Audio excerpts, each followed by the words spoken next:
Em nosso último domingo na Rússia, fomos a uma igreja em um vilarejo ucraniano, não muito longe da fronteira húngara. Os cânticos eram avivados e as orações fervorosas. Mas quando chegou a hora do sermão, o pastor fez algo estranho. Ele saiu da plataforma, tomou um livro emprestado de alguém da congregação e o levou para o púlpito. Era a Bíblia. Ouvíramos que havia ministros na Rússia que não tinham suas próprias Bíblias, mas essa era a primeira vez que víamos com nossos próprios olhos. Eu vou pular essa parte aqui e vou vir para cá. De qualquer forma, passamos a falar sobre a segunda vinda de Jesus Cristo, de longe o tópico teológico mais popular na Rússia. E o tom de nossa conversa mudou de imediato. Peguei minha Bíblia em holandês de bolso e segui as referências que ele dava. Quando terminei, coloquei sobre a mesa, Colocou a Bíblia sobre a mesa. Percebi que quase naquele instante, que ele perdera o interesse na conversa. Sua mente foi tomada pela Bíblia. Ele a pegou, pesou na mão, abriu o zíper, olhou para as palavras em holandês que não podia compreender e fechou o zíper. Mais à frente ele vai dizer: então ele a colocou de volta na mesa, não como eu a colocara, mas com uma precisão. Ele a colocou no canto e lentamente passou o dedo pela borda para que ficasse alinhada com a mesa, com a voz distante falando mais para si do que para nós, e disse: sabe, irmão, eu não tenho Bíblia. Meu coração se partiu. Ali estava aquele importante homem, líder espiritual de 1000 almas, que não possuía seu próprio exemplar da Bíblia. Espere, gritei. Vou pular um pouco mais para frente. Aqui, enfiei a Bíblia na mão do pastor. Essa é para você guardar.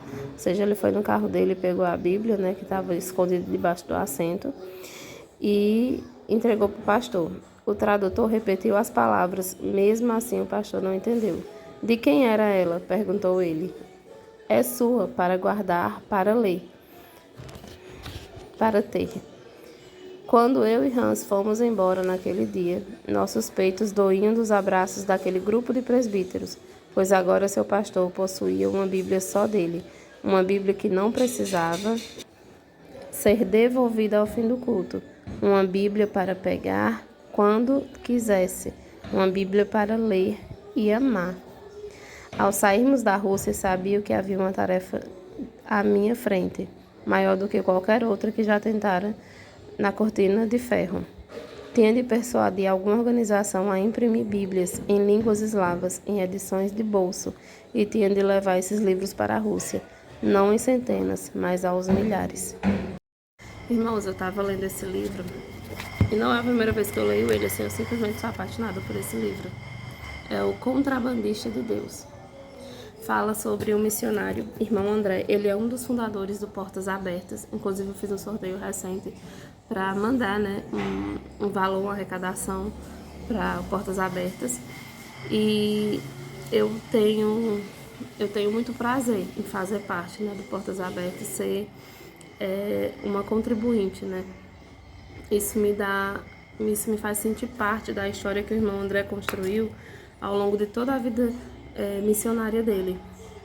E eu admiro muito, tudo que esse homem passou e a fé que ele teve em Deus em todo o tempo para poder construir essa história, E Deus usou assim de formas poderosas e também o livrou de formas poderosas, Porque esse homem ele passava na cortina de ferro, que são aqueles países onde o evangelho não podia ser pregado, onde a Bíblia era veementemente perseguida. E tem uns países, como a Iugoslávia, por exemplo, que a perseguição era embutida, digamos assim, era por baixo dos panos. Eles não assumiam a perseguição, mas perseguiam. Como, por exemplo, eles tomavam as Bíblias que as pessoas tinham e o governo imprimia Bíblias do jeito que ele queria para entregar para o povo. E quem não tivesse essa Bíblia ou tivesse uma outra Bíblia que não fosse impressa pelo governo, aí eles usavam de artimanhas para prender aquelas pessoas, falando que estavam com livros de prostituição, revistas de prostituição, enfim. E isso aconteceu por muitos anos. E o irmão André, né, o missionário André, ele ia nesses países, ele é holandês, e ele ia nesses países, né, se valendo, né, dele ser holandês e poder passar por muitos países da Europa, e entregava Bíblias, né, nas línguas dos países que ele ia.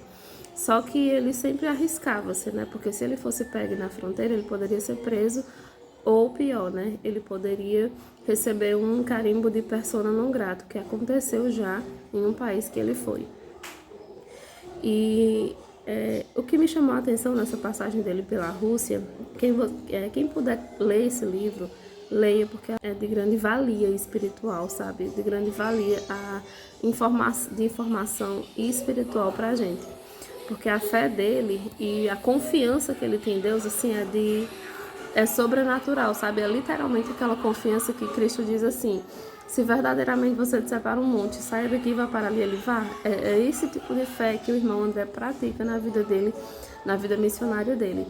E aqui na Rússia, ele estava passeando, né, por várias igrejas, e uma especial, ele notou que o pastor saiu do púlpito e pediu a Bíblia de alguém, de um dos irmãos que estavam ali para assistir, e subiu com a Bíblia e pregou o sermão. E ele achou aquilo estranho, né? Então o pastor no final do culto chamou ele, né, para sondar quem ele é, porque o pastor ele precisava saber quem eram os visitantes para saber se não eram infiltrados do governo, entendeu? Porque se fossem infiltrados do governo, eles estariam correndo riscos. Então tudo que fosse falado no púlpito precisava ser averiguado quem estava escutando, para que, se houvesse ali algum infiltrado do governo, eles não serem presos por pregar contra o governo. E o irmão André foi convidado, né, a ir para a sala do pastor juntamente com um grupo de presbíteros. E depois de fazer assim umas perguntas, depois de sondar quem ele era e ver que ele era realmente quem dizia ser, o irmão André tirou, né, a Bíblia dele de bolsa, uma Bíbliazinha pequena, e ele deu, né, esse exemplar para o pastor, para ele ver, né? E aí eles começaram a falar sobre a segunda volta de Cristo, como foi lido. E o pastor, quando viu a Bíblia, perdeu o interesse na conversa. Por quê? Porque o pastor não tinha Bíblia própria. Então, assim, um pastor de 1000 almas que não tinha sua própria Bíblia, seu próprio exemplar da Bíblia. E então, isso aqui me tocou muito, porque quando o pastor viu aquela Bíblia de bolso, pequenininha, ele colocou delicadamente sobre a mesa, ajeitou ela para que ela ficasse alinhada. E o irmão André, vendo aquilo, ele ficou assim, impressionado, né? Como uma pessoa amava tanto a Bíblia, né? E ele falou para o irmão André: irmão, eu não tenho Bíblia. E aí o irmão André foi até o seu carro e aí pegou uma Bíblia escondida debaixo do banco, né, do motorista dele, porque não podia, né, como eu falei, as Bíblias amostras a pessoa seria presa, se não fosse um exemplar que fosse impresso pelo governo, né, então a pessoa seria presa por qualquer motivo, né, eles inventavam um motivo para prender. E então o irmão André foi lá, pegou essa Bíblia e deu para o pastor, né. Então o pastor, ao receber essa Bíblia, ele ficou emocionado, e ele fala aqui que ele saiu doído de tantos abraços que ele recebeu dos presbíteros e do pastor, né? E o pastor, naquele momento, né, emocionado, tinha a própria Bíblia dele para ler, para amar, para sentir, para tocar, para abrir quando quisesse. E isso nos mostra, assim, como é importante, né, nesses países, a Bíblia, né? E o quanto ela faz falta para quem está lá, para os cristãos que estão lá, né? Para aqueles cristãos perseguidos que realmente são totalmente, dia e noite, monitorados pelo governo, né, comunista. Então, assim, hoje nós temos a nossa Bíblia. Eu, pelo menos, tenho uns 4 exemplares, né, e quero ter muito mais, de várias traduções. Mas a gente tem a Bíblia, né, e quantas vezes por dia a gente pega nela, né? Quantas vezes por dia a gente pega essa Bíblia e ama ela, ama o que está escrito nela? Quantas vezes por dia a gente para valorizar o que nós temos, né?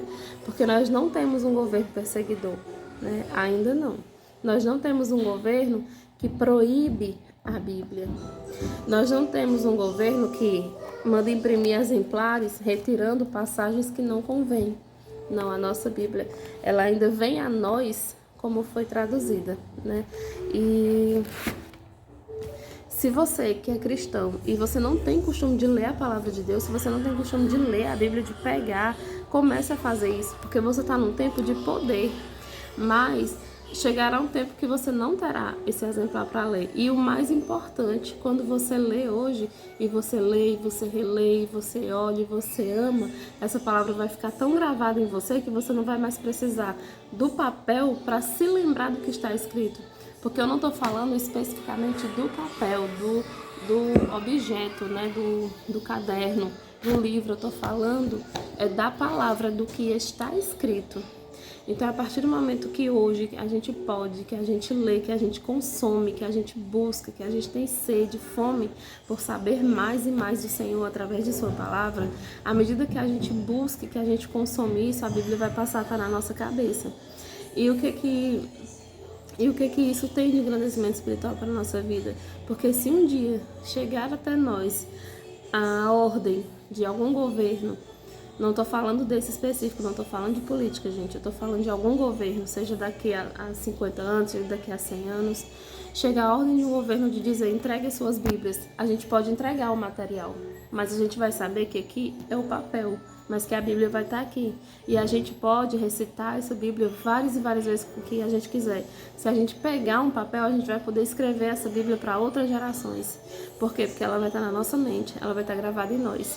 Então, você que é cristão, que não tem ainda o costume de ler, comece isso, sabe? Ainda que seja por dia, um capítulo, por versículos, mas comece a fazer isso enquanto nós ainda temos tempo, né? Porque todos os dias está sendo mais difícil, né? Viver nesse mundo cheio de tragédia, cheio de pessoas enlouquecidas, pessoas que estão trocando a verdade pela mentira e vivendo a mentira como se fosse verdade. Então, cada dia que você tiver a verdade dentro de você, pregada, falada, vista, você vai estar se livrando a você e a seus filhos descendentes de viver uma mentira, porque você conhece a verdade e você vai passar essa verdade de geração em geração. Amém?